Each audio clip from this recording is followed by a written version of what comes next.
चलिए, इस समय एक होटल में मैं हूं और उत्तराखंड में एक संस्था है जिसका नाम है विचार एक नई सोच सामाजिक संस्था। इन्होंने उत्तराखंड में अलग अलग जगह पर काम करने वाले डॉक्टरों को उत्कृष्ट कार्य के लिए सम्मानित किया है और कल इसी संस्था के द्वारा ब्लड डोनेशन का कार्य भी किया गया था, जिसमें तकरीबन 240 यूनिट ब्लड एकत्रित हुआ है। तो पहले मैं अध्यक्ष जी इनके पास आना चाहूंगा। पहले हम अध्यक्ष महोदय के पास आते हैं। पहले तो बहुत बहुत बधाई आपको, इतना अच्छा काम आपने किया और उन डॉक्टरों को आपने सम्मानित किया है जो दिन रात मरीजों की सेवा करते रहते हैं, लेकिन जल्दी से उन्हें कोई सम्मानित नहीं कर पाए। सर देखिए, बहुत सारी संस्थाएं ऐसी हैं जो अलग अलग क्षेत्रों में काम कर रही हैं, लेकिन हमारी एक संस्था ऐसी है जो गांव-गांव में जाके ऐसे लोगों को सम्मानित, ऐसे लोगों को देखती है जो लोग वास्तविक रूप से ज़मीन में कार्य कर रहे हैं। बहुत सारे डॉक्टर हैं ऐसे जो बड़े-बड़े क्लिनिक खोल के बैठे हैं, मोटी-मोटी फीसें हैं, लेकिन हम उनसे हट के काम करते हैं। हमने ऐसे लोगों को ढूँढा जो गाँव जहाँ दूर-दराज में कोई जाना पसंद नहीं करता, वहाँ पे हमारे ऐसे डॉक्टर काम कर रहे हैं, सुबह दिन रात ये नहीं देखते हैं। और वो लोग जिन लोग ऐसे अच्छा काम कर रहे हैं, उन लोगों को हमने अलग-अलग जगह जाके उनका कार्य देख के लोगों से वहाँ बात करके कि इन डॉक्टरों की क्या भूमिका है, कैसे ये लोगों से बात करते हैं। तो उन लोगों के द्वारा जो हमको फीडबैक आया कि ये डॉक्टर हमारे लिए इतने बहुत ज़रूरी हैं यहाँ, तो उन डॉक्टरों ने हमें यहाँ बुलाकर और एक अपनी तरफ से जितना हमारा प्रयास हो सकता है, छोटा-सा उनका हमने सम्मान करने की डॉक्टर डे पे कोशिश करी है और आगे भी इस तरह के हम करते रहेंगे। चलिए, हर साल ये कार्यक्रम होता है और आज डॉक्टर डे भी है और हमारे साथ वरिष्ठ डॉक्टर साहब जोशी जी भी हैं। तो जोशी जी, इन्होंने कहा है कि जो डॉक्टर मोटी मोटी फीस लेते हैं वो नाराज हो जाएंगे जो मोटी फीस लेते हैं। डॉक्टर तो भगवान होता है, चाहे छोटी फीस ले मोटी फीस ले, भगवान ही होते हैं ना। जो मोटी फीस लेने वाले अगर वो नाराज हो भी जाएं तो हम लोगों को कोई खास फर्क नहीं पड़ता है।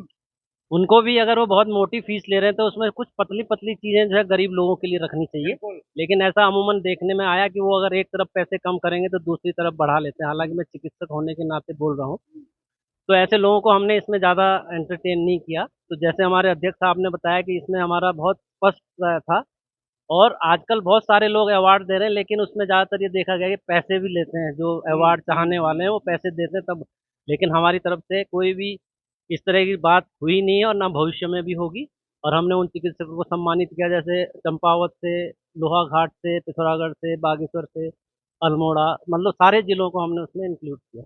चलिए, जोशी जी ने एक बात बहुत अच्छी बोली है। जोशी जी का स्वभाव बहुत नरम है, लेकिन कभी कभी ये नीम की तरह कड़वी बात बोल देते हैं। इन्होंने ऑन रिकॉर्ड ये बात कही है कि 50,000 रुपए दो और इनाम पाओ, लेकिन यहाँ ऐसा नहीं था। मैं आपके पास आऊंगा जोशी जी। आज जोशी जोशी ज्यादा मिल रहे हैं। लगातार आप नशे के खिलाफ भी युवाओं को जागरूक कर रहे हैं। क्या लग रहा है कि आने वाली पीढ़ी के लिए वाकई में हमें ऐसे डॉक्टर भी तैयार करने पड़ेंगे जोशी जी, जो नशे के खिलाफ भी लड़ेंगे? जी, निश्चित रूप से, क्योंकि आज डॉक्टर्स डे है, तो मैं डॉक्टर्स डे के उपलक्ष्य में सभी देवभूमि उत्तराखंड के डॉक्टर सहित भारत के डॉक्टर्स का अभिनंदन करता हूँ, उनको बधाई देता हूँ। और निश्चित रूप से समाज में डॉक्टर्स का एक अहम भूमिका होती है। आदरणीय जोशी जी हम सब के लिए एक बहुत बड़े एग्जाम्पल हैं कि इतने वरिष्ठ होने के बाद कहते हैं देश के आगे नहीं है कोई देश। तो आप उत्तराखंड के 13 जनपदों के जो एकदम बॉर्डर इलाके के गांव हैं वहाँ पर कैंप लगाते हैं और कैंप में 250-300 लोग हर जगह प्रतिभाग करते हैं। और निश्चित रूप से एक शिक्षक, एक चिकित्सक, एक एडवोकेट और जो सामाजिक, चाहे वो पत्रकार हो, साहित्यकार हो, ऐसे लोग अगर समाज में, क्योंकि एक विकराल कैंसर का रूप इस समय नशा ले रहा है। मैं उसको कैंसर से तुलना इसलिए कर रहा हूँ कि कैंसर जब किसी को हो जाता है जनरली उसका इलाज नहीं होता है। जिस प्रकार एक पेड़ में कीड़ा लग जाता है तो उस पेड़ में को बचाना बड़ा असंभव हो जाता है, उसी प्रकार से आज नशा लगातार हमारे टीनेजर बच्चों के बीच में जा रहा है। तो मेरा व्यक्तिगत 15 सालों का एक अनुभव रहा है। हम कहते हैं कि prevention is better than cure, यानी कि हमें प्राइमरी प्रिवेंशन पे काम करना पड़ेगा। हमें अपने नौनिहालों को समझाना पड़ेगा कि काम, नौकरी, सरकारी पोस्ट बात की बात है, पहले हमारा फिजिकल, हमारा मेडिकल, हमारा शरीर, हमारी स्वास्थ्य अच्छा रहे, क्योंकि उससे एक कुल की वृद्धि होती है। हमारा परिवार, हमारा कुल तब सुखी रहेगा जब उनके बच्चे अच्छे रहेंगे। और अगर आने वाली पीढ़ी को बचाना है तो हमें नौनिहालों को बचाना पड़ेगा। और मैं डॉक्टर से अपील करूंगा कि निश्चित रूप से इस पे जरूर वो काउंसिल करें। चलिए, मेरे पास स्लॉट थोड़ा सा लिमिटेड है और विचार एक नई सोच जो सामाजिक संगठन है उसके ज्यादातर साथी जो है पत्रकार हैं और हमारे शर्मा जी भी पत्रकार हैं, मंद मंद मुस्कुरा भी रहे हैं। तो ये आप यूं मत सोचेगा पत्रकारों का काम सिर्फ घूमना ही होता है, ये तो इधर नेता की भागते हैं इधर भागते हैं, ऐसा नहीं है। वो अच्छा काम भी करते हैं। शर्मा जी, कितने साल हो गए संस्था को रन करते हुए? लगभग 10 साल हो गए। और भगोड़ा जी, आपने बोला पत्रकारों के संबंध में, तो मैं कहूँगा कि पत्रकार समाज का एक अहम हिस्सा है। बिल्कुल। और समाज में होने वाली हर घटना दुर्घटना का उसके ऊपर असर पड़ता है, उसको कवर करना पड़ता है। तो वो ये देखता है कि समाज में सबसे ज्यादा जरूरत किस चीज की है। हमको जब ये महसूस हुआ कि समाज में सबसे ज्यादा जरूरत शिक्षा और चिकित्सा की है, तो निश्चित तौर पर हमने शिक्षा और चिकित्सा दोनों क्षेत्रों में काम करना शुरू किया। और इसीलिए हमारी संस्था द्वारा उत्तराखंड के सुदूरवर्ती क्षेत्रों में कैंप लगाकर लोगों को लाभान्वित करने का काम किया जा रहा है। चलिए, बहुत बढ़िया काम कर रहे हैं। शर्मा जी ने चिकित्सा और शिक्षा की बात करी है, मैं इसमें एक चीज और जोड़ देता हूं, संस्कार। संस्कार भी बहुत जरूरी है परिवार के लिए। और जो ये नशा है कि पता नहीं वो कौन सा नशा करता है, ये गीत भी इसीलिए बना है क्योंकि संस्कार धीरे धीरे गायब हो रहे हैं। इस्टवाल जी मुस्कुरा रहे हैं। इस्टवाल जी, वाकई में बहुत खतरनाक बीमारी है। एक समय में उड़ता पंजाब फिल्म आई थी, आजकल उड़ता उत्तराखंड हो रहा है। इस नशे को प्रति हम पत्रकारों की भी जिम्मेवारी है और इस संस्था के माध्यम से आगे और भी इस तरह के नशे के लिए कार्यक्रम होंगे। बिल्कुल, लगातार जो हमारी विचारिक नई सोच सिर्फ स्वास्थ्य के क्षेत्र में अगर रक्तदान भी कर रही है, तो वो रक्तदान के पीछे हमारा मंतव्य ये है कि जो नशे के आदी हैं, कई एक्सीडेंट में घायल हो जाते हैं, कई एक्सीडेंट में खून की जरूरत पड़ती है। जिनको भी खून की जरूरत पड़ती है, विचारिक नई सोच का एक दायित्व तो बनता है कि उन तक एक टीम वर्क के साथ वो खून पहुंचे ताकि वो नई जिंदगी जी सके। संस्थागत तौर पे नशे को लेकर अगर हम चले तो उत्तराखंड में पंजाब से बढ़ता हुआ हिमाचल, हिमाचल से उत्तराखंड में ये पांव पसार चुका है। और डॉक्टर ललित जोशी जो हमारे एडवोकेट है, उनका जो अपना एक संस्थान है वो नशे के, हाँ, तो वो नशे के विरुद्ध में बहुत बड़ा काम वो भी कर रहे हैं। विचार एक नई सोच की पहल ये रही है कि हम अपने माध्यम से कैंपिंग करते हैं। डॉक्टर सर्जन अपने जो गेज तक गए हैं, अपने डॉक्टर जोशी पूरी टीम लेके विचार एक नई सोच, गेज से बात देश नहीं वाली बात थी, जहाँ उस घेस गांव में भी उन्होंने कैंपिंग की और बहुत सारे मरीजों को बहुत अपना दायित्व निभाया। प्रकृति के भगवान जिसे कहते हैं, ऐसे डॉक्टर्स को, चुनिंदा डॉक्टर्स को हम ये डॉक्टर्स डे पे सम्मानित करते हैं। ये सौभाग्य की बात है कि हमें मीडिया का भी, आमजन का भी और डॉक्टर्स का भी सहयोग मिलता है। चलिए, इस्टवाल जी ने बिल्कुल सही कहा है और एक मुस्कुराता हुआ चेहरा है। ये मुस्कुराते हुए चेहरे पे आप मत जाइए, ये खतरनाक एंकर भी है भाई। आज मैंने बड़ी नजदीक से इन्हें देखा है।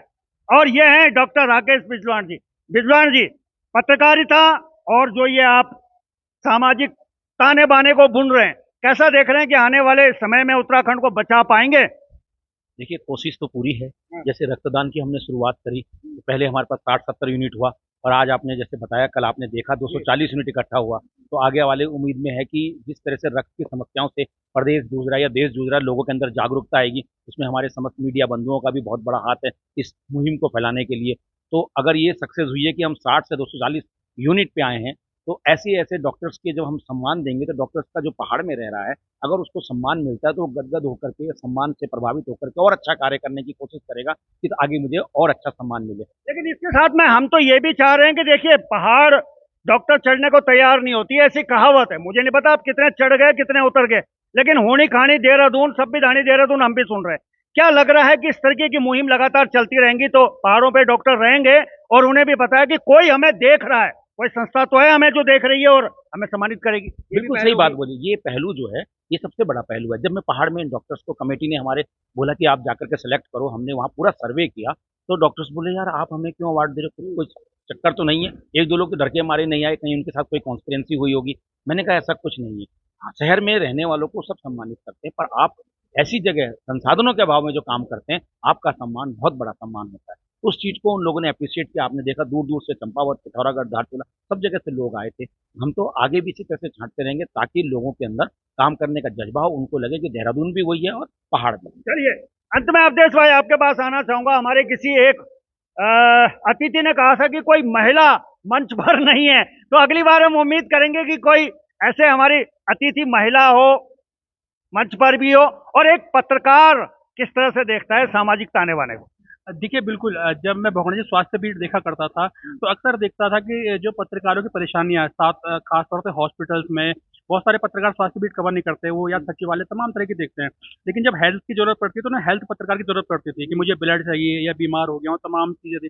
तो उस टाइम में महसूस होता था कि वाकई यार जब हम डॉक्टरों से मिलते थे तमाम चीजें या पत्रकारों को उनकी सहायता लेते थे या ब्लड बैंक जाते थे तो उनकी रहती थी कि यार पत्रकार खून तो मांगते हैं लेकिन कभी खून दान नहीं करते, ये डराते धमकाते हैं कि दोगे नहीं चैनल में खबर चला दूंगा, खून चाहिए। तो उसके बाद यार उसके बाद भगवान जी मैंने सोचा कि यार इस और काम करना चाहिए। फिर हम अपने सभी साथियों से बात की, तमाम बहुत लंबा टाइम लगा, धीरे धीरे इस मंच को पहले कुछ 10-15 लोग जुड़े, फिर 20 जुड़े, आज जो है हम 300 तक पहुंच गए हैं। तो एक लंबा प्रयास होगा। साथ ही हमने उन डॉक्टरों को भी, बहुत सारे जब डॉक्टर अपनी पीड़ाएं बयां करते थे काम अच्छा काम करने के बाद, लेकिन कुछ गिनती के डॉक्टर हर मंच पे नजर आते थे, चाहे वो देहरादून शहर की बात करो या दिल्ली करें, कुछ नाम केवल नामचीन डॉक्टर जो उत्तराखंड के होते थे वो हर मंच के स्थान होते थे, उन्हीं को अवार्ड मिल रहे हैं। जो जेन्युइन डॉक्टर है वो छूट जाते थे। तो हमने एक प्रयास किया, हमने ये भ्रमण का कार्यक्रम तमाम टीमें, राकेश बिजलान सर के नेतृत्व में, रमन जी के तमाम टीम घूमती है, अपने हमने फीडबैक्स डॉक्टरों के आते हैं। उसके बाद जो हमें जेन्युइन लगता है डॉक्टर कि वाकई जिसके अंदर मानवता भरी है, कोई दूर से कोई हमारी कोई ताई गांव से आ रखी है, उसके पास दवाई के पैसे नहीं है, वो अपने पास से 4-5 सैंपल दे देता है या घर जाने के लिए जेब से निकाल के 100 रुपए दे देता है, ये मानवीय चेहरा देखा। देखिए डॉक्टर तो बहुत अच्छे अच्छे भी होंगे जिनको हम सम्मानित नहीं कर पाए, लेकिन सबसे बड़ी चीज थी मानवीय चेहरा कि किस डॉक्टर के अंदर जमीर आज भी जिंदा है, इंसान आज भी जिंदा है। वरना बहुत सारे डॉक्टरों के बारे में हमने ये भी सुना है कि वो कान के कुंडल तक उतरवा लेते हैं, ठीक है। तो इस चीज को लेकर हमने उन डॉक्टरों को चुना जो वाकई मानवीय पहलू पर काम करते हैं, और रक्तदान का कार्यक्रम सोच रहे हैं इस बार 300 हो गया, स्थल भी छोटा पड़ गया, तो आगे और ये प्रयास जारी रहेगा। और खास तौर से आपकी हमें जरूरत पड़ेगी, क्योंकि हमने देखा है कि जब आप जन मुद्दों को उठाते हैं तो एक पूरी सहभागिता आपके साथ रहती है, लोग जुड़ते हैं और आपकी बातों को गंभीरता से लेते हैं। तो मैं आपसे भी अपील करूंगा कि आप भी इस कार्यक्रम में जुड़ें और लोगों से अपील करें कि रक्तदान हो या अच्छे डॉक्टर हमें बताएं और हम उनको आगे सम्मानित करते रहेंगे। चलिए बहुत बहुत धन्यवाद आपका। चलिए कुछ लोग कह रहे थे कि पत्रकार सिर्फ खून चूसते हैं। भाई पत्रकार खून कतई नहीं चूसते, वो खून देते भी हैं, और यही इस संस्था का उद्देश्य भी है कि पत्रकार को सिर्फ पत्रकार न समझे, उसके अंदर भी दिल है, वो भी इंसान है। और अगर हमारे साथ जोशी जी जैसे डॉक्टर हैं तो फिर नर सेवा और नारायण सेवा की जो हमारी पद्धति है उस पर हम चलते रहेंगे। तो चलिए फिलहाल अभी के लिए बस इतना ही, देखते रहिए पर्वतवाणी लाइव। और देखिए ये तमाम डॉक्टर्स हैं जो उत्तराखंड के अलग अलग कोने से आए हुए हैं, और ये सब वो लोग हैं जिन्होंने अपने अपने क्षेत्र में उत्कृष्ट काम किया है, और आज इस संस्था के द्वारा इन सभी को सम्मानित किया गया और इनके कामों को सराहा गया। और इस कार्यक्रम के मुख्य अतिथि और अन्य विशिष्ट अतिथि यहाँ उपस्थित रहे।